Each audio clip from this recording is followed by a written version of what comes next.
K2 న్యూస్కి స్వాగతం. నిరంతరం మీరు మమ్మల్ని ప్రోత్సహిస్తూ మమ్మల్ని ఆదరిస్తున్నందుకు ప్రత్యేకమైన ధన్యవాదాలు. దేశంలో మారుతున్న రాజకీయ సమీకరణలకు అనుగుణంగా వాటిని గురించి చర్చించడానికి మేము ముందుకు వచ్చాం. ముఖ్యంగా సంకీర్ణ ప్రభుత్వాలు ఈరోజు ఎలా ఉన్నాయి, గతంలో ఏ విధంగా ఉండే, ఆ రోజున్న పరిస్థితులు ఎలాగున్నాయి, ఇప్పుడు ఉన్న పరిస్థితులు దేశ కాలమాన పరిస్థితులను బట్టి రాజకీయాలు మారుతూ వచ్చున్నాయి. సో ఈ సంకీర్ణ ప్రభుత్వాలు వాటి యొక్క మనుగడ ఎలా ఉంటుంది, లేకపోతే ఫుల్ మెజారిటీ వచ్చినటువంటి ప్రభుత్వాల యొక్క పరిస్థితి ఎలా ఉంటుందో వాటన్నిటి గురించి చర్చించడానికి మనం మాజీ ఎమ్మెల్యే సిపిఎం రాష్ట్ర కార్యదర్శి వర్గ సభ్యుడు జూలకంటి రంగారెడ్డి గారు వారిని అడిగి కులంకుషంగా మరిన్ని విషయాలు తెలుసుకుందాం. నమస్తే. మనం దేశంలో చూస్తున్నాం, గత 60 సంవత్సరాల కాలంగా చూస్తున్నాం. దేశంలో రాజకీయ పరిస్థితులు చూస్తే ఒకప్పుడు కాంగ్రెస్ ప్రభుత్వం ఫుల్ మెజారిటీతో ఫామ్ చేసింది. తర్వాత కాలంలో కొన్ని యూపీఏగా అంటే అన్ని ఒక కూటమిలాగా ఏర్పడి సంకీర్ణ ప్రభుత్వాలు కూడా మనం చూసాం. తర్వాత ఇప్పుడు కూడా గత 2 దఫాలుగా బీజేపీ సొంతగానే ప్రభుత్వాన్ని ఏర్పాటు చేసింది. ఇప్పుడు వచ్చేసి మళ్ళీ సంకీర్ణ దిశగా వెళ్లాల్సి వచ్చింది. అసలు ఏంటి ఈ సంకీర్ణ ప్రభుత్వాల యొక్క మనుగడ ఎలా ఉంటుంది, లేకపోతే పూర్తిగా అంటే ఆ రోజు ఉన్న పరిస్థితులేమో సంకీర్ణ ఒక మాట అంటే కట్టుబడి దాని పూర్తి కాలం వరకు కూడా కొంతవరకు నెరవేరినట్టుగా చూస్తున్నాం. కానీ ఇప్పుడున్న పరిస్థితుల్లో రాజకీయాలు రోజు రోజుకు మారిపోతున్నాయి. మన యొక్క దేశ యొక్క అవసరాలు లేదా ప్రాంతీయ అవసరాల గురించి అప్పటికప్పుడు నిర్ణయాలు తీసుకునే పరిస్థితి వస్తుంది. ఎలా ఉంటుందంటారు ఇప్పుడున్న పరిస్థితుల్లో? ఇప్పుడు మన దేశంలో సంకీర్ణ ప్రభుత్వాలు రావటం అనేది దేశానికి సమాజానికి చాలా ఉపయోగకరంగానే ఉంటాయి. కానీ సంకీర్ణ ప్రభుత్వాలు ఆ సంకీర్ణంలో ఉన్నటువంటి మిత్రులతోటి అందరితో కలిసి కామన్ ఎజెండాగా నిర్ణయించుకొని ప్రజలకు దేశానికి ఉపయోగపడేటువంటి రాష్ట్రానికి ఉపయోగపడేటువంటి పద్ధతుల్లో ప్రజల సమస్యలు పరిష్కారం చేసే సమస్యలు తీసుకొని కామన్ ఎజెండాగా యూనిఫామ్గా తీసుకొని దాని ప్రకారంగా ఆ సంకీర్ణ ప్రభుత్వం నడిస్తే అది పూర్తి కాలం నడవటానికి ఆస్కారం ఉంటుంది. కానీ ఏంటంటే సంకీర్ణ ప్రభుత్వంలో ఏదైతే పెద్ద పార్టీగా ఉండి పెద్దన్న పాత్ర పోషిస్తారో వాళ్ళు మళ్ళీ వాళ్ళ సొంత ఎజెండా, వాళ్ళ సొంత నిర్ణయాలు తీసుకొని ఏకపక్షంగా తీసుకున్న దగ్గరనే సమస్యలన్నీ వస్తున్నాయి. ఇప్పుడు యూపీఏ 1 ప్రభుత్వం ఉంది, వామపక్షాలు చాలా బలమైనటువంటి శక్తిగా ఉన్నారు. అప్పుడు ఏంటంటే కామన్ మినిమం ప్రోగ్రామ్ అనేది ఒకటి నిర్ణయించుకొని దానికి అనుగుణంగా ప్రభుత్వం పనిచేయాలని చెప్పేసి నిర్ణయించారు. మేము ప్రభుత్వంలో కూడా చేరలేదు, బయట నుంచి మద్దతు ఇవ్వటం అనేది జరిగింది. అయినా వాళ్ళు దాన్ని డీవియేట్ అయ్యి అణు ఒప్పందం చేసుకోవటం అనేది జరిగింది. అణు ఒప్పందం కానీ కొన్ని రైతు కార్మిక వ్యతిరేకమైనటువంటి చట్టాలు తీసుకురావడానికి ప్రయత్నం చేశారు, వాటిని వ్యతిరేకించడం జరిగింది. అవి మీరు తీసుకొచ్చినట్టయితే మేము ఏ పరిస్థితుల్లో బలపరచాము, అవి తీసుకురావద్దని చెప్పినప్పటికీ కూడా వాళ్ళు అదే పద్ధతుల్లో తీసుకురావడం అనేది జరిగింది. ఆ టైంలో ఏంటంటే మళ్ళీ మేము బయటికి రావడం అనేది జరిగింది. గతంలో కొన్ని ప్రభుత్వాలు కూడా కూలిపోయినాయి. గతంలో ఏక పార్టీ తర్వాత కాంగ్రెస్ పార్టీ చాలా కాలం దేశాన్ని రాష్ట్రాలు ఏలింది. వాళ్ళు ఏకపార్టీగా ఎలాంటి మిత్రులతో సహకారం లేకుండానే పరిపాలించిన కాలం వాళ్ళు చాలా తప్పులు చేశారు. ఎమర్జెన్సీ తీసుకొచ్చారు, తర్వాత ప్రజా వ్యతిరేక విధానాలు ఇవన్నీ తీసుకురావటం వల్లనే ఆ పార్టీ ఏంటంటే చాలా బలహీనపడుతూ రావడం అనేది జరిగింది. అందుకొరకే సంకీర్ణ ప్రభుత్వం అనేది అవసరము. కానీ ఏంటంటే ముందు నిర్ణయించుకున్న ప్రకారంగా దేశానికి సమాజానికి ప్రజలకు రాష్ట్రానికి ఉపయోగపడే పద్ధతుల్లో వాళ్ళందరూ అట్లా పనిచేస్తేనేమో ఉంటుంది, లేకపోతే ఉండదు అనేటువంటిది మనకు గతంలో చరిత్రలో కూడా మనం చాలా చూస్తూ ఉన్నాం. ఇప్పుడు బీజేపీ వాళ్ళు 10 సంవత్సరాల పాటు వాళ్ళ ప్రభుత్వాన్ని నడిపించారు. ఇప్పుడు ఏంటంటే మిత్రులతోటి కొన్ని పార్టీల మద్దతుతోటి సంకీర్ణ ప్రభుత్వం ఏర్పాటైంది. అయితే బీజేపీ ఎజెండా ఎన్నికల సందర్భంగా వాళ్ళు రాజ్యాంగాన్ని మార్చేస్తాము, రిజర్వేషన్లు రద్దు చేస్తాము, లేకపోతే ఇంకేదో చేస్తామని అని చెప్పారు. అవన్నీ ముందుకు వచ్చినట్టయితే వీళ్ళు ఒప్పుకోకూడదు.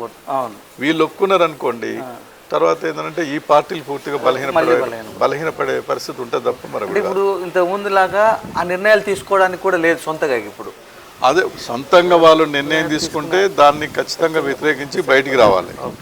బయటికి రాకుండా వీళ్ళు కూడా వాళ్ళు తీసుకున్న నిర్ణయాలను బలపరిచారనుకోండి, వాళ్ళతో పాటు వీళ్ళు కూడా పతనం అయిపోతారు. ఓకే. అందుకని వాళ్ళు తీసుకున్న నిర్ణయాలపైనే ఆధారపడి ఉంటుంది. ఓకే. ఇప్పుడు వాస్తవంగా ఏంటంటే గతంలో ఈ సంకీర్ణ ప్రభుత్వాలు అనేది ఒక మాట అంటే కట్టుబడి ఉండేటటువంటి ఆ రోజు ఉన్న పరిస్థితుల ప్రకారం ఇప్పుడున్నటువంటి విధానం చూస్తే మన జనాభా పెరిగింది, రాజకీయ పరిస్థితులు పెరిగాయి, మానవ యొక్క విలువలు, జీవన సరళి, తర్వాత టెక్నాలజీ ఇవన్నీ పెరిగాయి. ఈ రోజు ఉన్నటువంటి పరిస్థితుల్లో ఎప్పటికప్పుడు నిర్ణయాలు కూడా మారుతూ ఉంటుంటాయి. ఆ రోజుల్లో ఒక సిద్ధాంతం కట్టుబడి ఉన్నప్పుడు వామపక్షాలు ఉన్నాయి, ఒక సిద్ధాంతం కట్టుబడి ఉన్నాయి. సో మద్దతు ఇచ్చారు కాబట్టి దానికి కట్టుబడి ఉన్నారు. ఆ తర్వాత మీకున్న డిమాండ్స్ కానీ ఆ రోజు ఉన్నటువంటి పరిస్థితులను బట్టి కొనసాగించుకుంటూ వచ్చారు. కానీ ఇప్పుడున్న పరిస్థితులు ఎట్లా ఉంటే విస్తరించుకుంటూ వచ్చినప్పుడు ఈ రోజున్న పరిస్థితి రేపు ఉండకపోవచ్చు. సో అలాంటప్పుడు తమ విధానం మారినప్పుడు ఆటోమేటిక్గా సంకీర్ణ ప్రభుత్వం మీద ఈ బలం, ఈ ఫోర్స్ పడుతుందా? ఖచ్చితంగా పడుతుంది. ఇప్పుడు ఇంకొకటి ఏంటంటే ఈ సంకీర్ణ ప్రభుత్వాల మీద కూడా కార్పొరేట్ శక్తుల యొక్క ప్రాబల్యం కూడా ఉంటుంది. కార్పొరేట్ శక్తులకు నష్టం కలిగించేటువంటి విధానాలు, చట్టాలు ఏదన్నా వస్తే ఖచ్చితంగా వాళ్ళు ఇన్ఫ్లుయెన్స్ చేసేందనంటే అవి తీసుకురాకుండా ప్రయత్నం చేస్తారు. అయినా ముందు పోయిన అనుకోండి కొన్ని పార్టీలనే వాళ్ళు బయటికి తీసుకొస్తారు, లేకపోతే కొన్ని పార్టీలని మద్దతు తీసుకొస్తారు. ఏదన్నా కార్పొరేట్ శక్తుల యొక్క ఇన్ఫ్లుయెన్స్ అనేది, వాళ్ళ ప్రభావం కూడా ఈ సంకీర్ణ ప్రభుత్వాల మీద, పార్టీల మీద ఉంటుందనేది కూడా మనం మర్చిపోవడానికి వీల్లేదు. ఏదున్నా ప్రజలందరికీ ఉపయోగపడేటువంటి కామన్ మినిమం ప్రోగ్రామ్, నిరుద్యోగము, అధిక ధరలు, రైతుల సమస్యలు, పేదవాళ్ళ సమస్యలు, తర్వాత ఈ మన దేశం అభివృద్ధి, రాష్ట్రం అభివృద్ధి, ఇలాంటి విషయాలు తీసుకుంటే అది ఇబ్బంది ఉండదు. కానీ వాళ్ళ సొంత ఎజెండాలు వాళ్ళు తీసుకురావడానికి ప్రయత్నం చేస్తాయి. ఇప్పుడు కార్పొరేట్ శక్తులు ఏం చేస్తారు, వాళ్ళకి అనుకూలమైన చట్టాలు కొన్ని తీసుకురామని చెప్తారు. వాళ్ళ ఒత్తిడికి వాళ్ళు తీసుకొచ్చే ప్రయత్నం చేస్తారు. అప్పుడు అందరూ కూడా దానికి తలగు చేశారనుకోండి, కూడా లేదు, తలగకపోతే అక్కడితో ఆగిపోతుంది. కాబట్టి ఏంటంటే వాళ్ళు అనుసరించే విధానాలను బట్టి, వాళ్ళు ప్రభుత్వాన్ని నడిపించేటువంటి పరిస్థితిని బట్టి ఉంటుంది తప్ప ఇలా బీజేపీ ఎజెండా అంతా అమలు చేస్తా అంటే ఇప్పుడు నితీష్ కుమార్ కానీ చంద్రబాబు నాయుడు బలపరిచారనుకోండి, వాళ్ళతో పాటు వీళ్ళు పతనం కావాల్సిందే. ఖచ్చితంగా వ్యతిరేకించాలి. వ్యతిరేకించడం అవసరం బయటికి రావాలి. అందుకనే వాళ్ళు ఎట్లా నడుపుతారు, వాళ్ళు నడిపేదాన్ని బట్టి వీళ్ళు ఎట్లా వ్యవహరిస్తారని చూడాలి. ఏదన్నా మొత్తంగానే సంకీర్ణ ప్రభుత్వాలు అనేది ఇప్పుడున్న పరిస్థితుల్లో దేశ స్థాయిలో, రాష్ట్ర స్థాయిలో అవసరము. కానీ ఏంటంటే అవి కూడా మధ్యలో ఎందుకు దెబ్బతింటా ఉన్నాయంటే ఎవరి ఎజెండా వాళ్ళు అమలు చేయడానికి ప్రయత్నం చేస్తున్నారు కాబట్టి, ఎవరి స్వార్థం కొరకు వాళ్ళు ఆలోచన చేస్తున్నారు. తర్వాత ఈ పెట్టుబడిదారుల ఇన్ఫ్లుయెన్స్, కార్పొరేట్ల ఇన్ఫ్లుయెన్స్ కూడా పనిచేస్తుంది కాబట్టి పతనం అవుతాం. ఇప్పుడు ఈ సంకీర్ణ ప్రభుత్వం చాలా బయట సోషల్ మీడియాలో కానీ ఇంకా కానీ మేధావులు కానీ జరుగుతున్నట్టు చర్చ ఏంటంటే ఇది ఎంతకాలం మనుగడలో ఉండకపోవచ్చు. రేపటి నాడు గతంలో చంద్రబాబుకి ఎదురైనట్టు అనుభవాన్ని దృష్టిలో పెట్టుకొని నడుస్తున్నాయి కాబట్టి వీటికి ఎక్కువ కాలం మనుగడ ఉండదు. ఒక పివి నరసింహారావు లాంటి వాళ్ళు మాత్రం మైనారిటీలో ప్రభుత్వాన్ని నడపగలిగారు, ఆ రోజున్న పరిస్థితిని బట్టి నడపగలిగారు. కానీ ఈరోజు పరిస్థితి భిన్నంగా ఉంది కాబట్టి ముందుకు నడవదు అని అంటున్నారు. సో మీ అనుభవం ప్రకారం, మీకున్న అవగాహన ప్రకారం, ఎందుకంటే మీరు కూడా గతంలో యూపీఏకి సపోర్ట్గా ఉన్నారు కాబట్టి ఇప్పుడు దీని మనుగడ ఎలా ఉంటుంది, ప్రజలకు మేలు నిజంగా మేలుకరంగా ఉంటుందా? ఇప్పుడు సంకీర్ణ ప్రభుత్వంలో ఉన్నటువంటి భాగస్వామ్య పార్టీలు అందరూ కూర్చొని ముందు అందరికీ నచ్చేటువంటి పద్ధతిలో, అందరికీ ఇష్టమైనటువంటి పద్ధతిలో కామన్ ప్రోగ్రామ్ తీసుకొని దాని ప్రకారంగా ప్రభుత్వం నడవాలని చెప్పి నిర్ణయించుకోవడం ఒక భాగం. తర్వాత ఇప్పుడు ప్రధానమంత్రి కానీ మేజర్గా ఉన్న పార్టీ ఏదైతే ఉందో వాళ్ళ ఇష్టం వచ్చినట్టుగా వాళ్ళు నడిచినట్టయితే ప్రాబ్లమ్స్ వస్తాయి. అందుకనే ప్రభుత్వం నడిపించే తీరుని బట్టి తర్వాత వీళ్ళ యొక్క యాక్షన్ కూడా ఉంటుంది. ఇలా రెండు ఉంటాయి. ఒకటి ప్రజా వ్యతిరేక విధానాలు ప్రభుత్వం తీసుకున్న ఇబ్బందుల పాలైంది. రెండోది పెట్టుబడిదారులకు అనుకూలమైన చట్టాలు తీసుకురాకపోయినా వాళ్ళు కూడా వీళ్ళ మీద ఇన్ఫ్లుయెన్స్ చేసి చీలిక తీసుకురావడానికి, వీళ్ళని మొత్తం బయటికి తీసుకురావడానికి కానీ లోపలి వాళ్ళు ప్రయత్నం చేస్తారు. అందుకనే మనం నడుస్తుందని చెప్పలేము, నడవదని చెప్పలేము. ఇప్పుడు ఏంటంటే ఎక్కువ తేడా లేదు, కేవలం 30 సీట్లు మాత్రమే తేడా ఉంది. ఒకవేళ 30 సీట్లు చాలా ఒక ఛాలెంజింగ్గా ఉంటుంది. ఏంటంటే మోడీకి ఇప్పుడు 30ని కాపాడుకోవాలి. ఒకవేళ 30ని పోతే ఇప్పుడు వీళ్ళల్లో నుంచి కాపాడుకోవడం ప్రయత్నం చేయాలి. ఇంకొకటి ఏంటంటే అవతల నుంచి కూడా ఒక 30ని మళ్ళీ తీసుకునే ప్రయత్నం అన్నా చేయాలి. అలా చేస్తేనే అంటే ఇది ఒక కత్తి మీద సాములాగానే కదా. అందుకనే ఇప్పుడు గత 10 సంవత్సరాల కాలం ప్రభుత్వం నడిపించినట్టుగా తను ఇష్టం వచ్చినట్టుగా ఏది మాట్లాడినా ఏ నిర్ణయం తీసుకున్నా కూడా చెల్లుబాటు అయింది. ఇప్పుడు కాదు, ఇప్పుడు ఒళ్ళు దగ్గర పెట్టుకొని పని చేయాలి. అట్లా పని చేయకపోతే ఖచ్చితంగా సమస్యలు వస్తాయి. కాబట్టి ఏంటంటే ఈ సంకీర్ణ ప్రభుత్వం ఉంటుందా ఉండదా అనేది ఉండదు అని చెప్పలేము, ఉంటుందని చెప్పలేము. వాళ్ళు అనుసరించే విధానాలను బట్టి తర్వాత ఈ యువతల పార్టీలు వాళ్ళు స్పందించే దాన్ని బట్టి ఉంటుంది. భవిష్యత్తు నిర్ణయించవలసింది, మనం చెప్పలేము. ఉంటుందని చెప్పలేము, ఉండవని చెప్పలేము. ఓకే, ఈ సంకీర్ణ ప్రభుత్వంలో ప్రధాన ప్రతిపక్షం ఇండియా కూటమి, అందులో మీరు భాగస్వాములుగా ఉన్నారు. సో మీకున్నటువంటి ప్రధాన డిమాండ్స్ కానీ లేకపోతే మీకు ప్రజల వైపు నుంచి మీరు పెట్టేటటువంటి ఈ డిమాండ్స్ ఎలా ఉంటున్నాయి? మనం ఇవాళ ఇండియా కూటమి వైపు నుంచి ముఖ్యంగా వామపక్ష పార్టీలు 8 సీట్లు ఉన్నాయి. ఇప్పుడు వామపక్ష పార్టీలు సిపిఐ, సిపిఎం, ఎంఎల్ పార్టీ కలిపి 8 మంది పార్లమెంట్ సభ్యులు ఉన్నారు. మేము కోరేది, మేము డిమాండ్ చేసేది ఒకటి నిరుద్యోగ సమస్య పరిష్కారం చేయడానికి ప్రయత్నం చేయాలి ప్రభుత్వం. నిరుద్యోగం అనేది విపరీతంగా పెరిగిపోతుంది. రెండోది ధరలు అద్దుపద్దు లేకుండా పెరిగిపోతూ ఉన్నాయి, వాటిని అదుపు చేయాలి.